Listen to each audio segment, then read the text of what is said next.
Heracles has just returned the Cretan bull to Tiryns. King Eurystheus has set it free across the land. Soon after, he delivers his next task upon our mighty hero.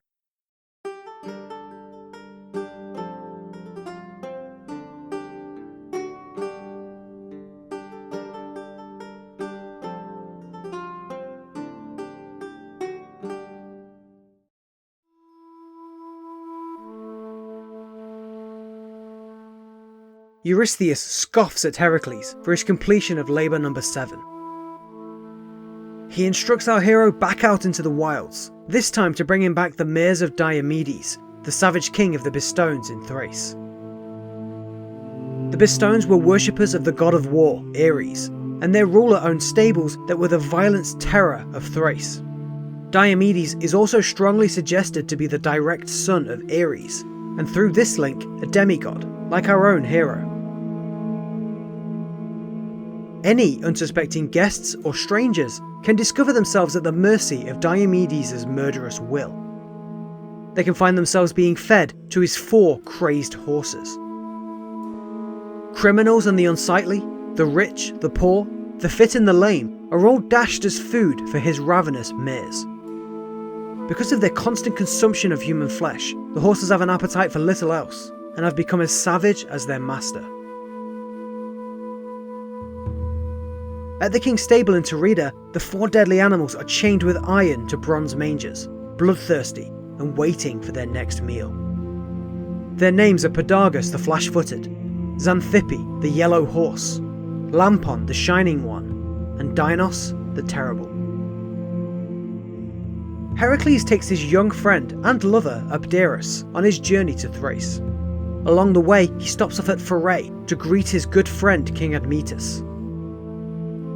In this king's welcoming and admittedly sombre company, Heracles has an altogether separate adventure from his usual labours. He assists in bringing the king's wife back from the dead by fighting Thanatos, the Greek personification of death, but that is a story for another time. At Thrace, Heracles is quite aware of the dangers of King Diomedes, particularly how he treats his guests, and his potentially deific lineage. For this reason, our hero doesn't seek out the king to treaty with him as he usually does. After arriving on the shores of the Black Sea, he immediately makes to retrieve the mares right under the nose of the king. Heracles easily deals with the guards of the stable.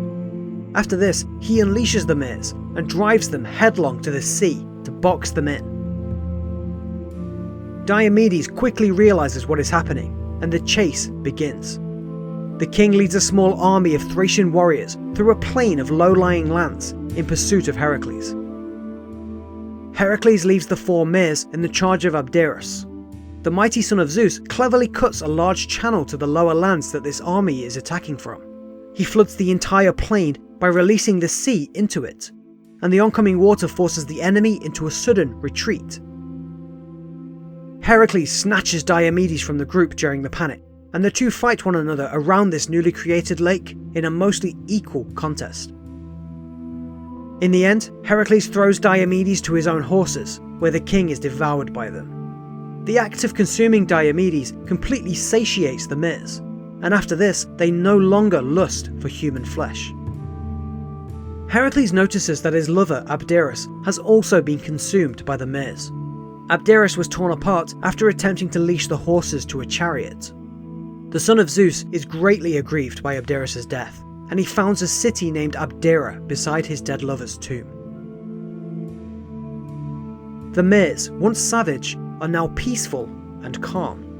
Heracles leashes them to Diomedes' chariot and races them back to Tiryns. There is actually much to be said about Abdera, the city that Heracles founded.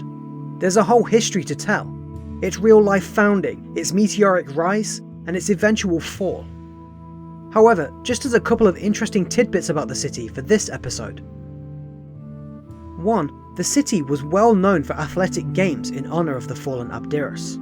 These games had events such as boxing and wrestling, but importantly, never included chariot racing in respect to Abderus' death.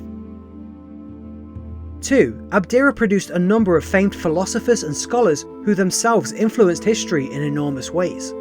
The most notable among these is probably Democritus, whom many regard as the original founder of the scientific method. Back in Tiryns, King Eurystheus orders the mares unleashed on Mount Olympus in the name of his patron, Hera.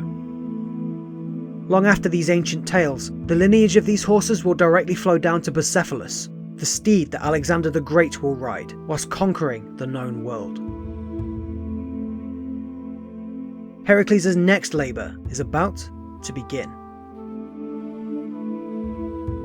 That's it, thanks for watching. Thanks for supporting us here at Aspect History. Let us know what you thought of this episode in the comments. If you're new to us, why not click on one of our other videos linked right here to keep delving into history and mythology. I've been Circle Strafe, and I'll see you in the next episode. Toodles!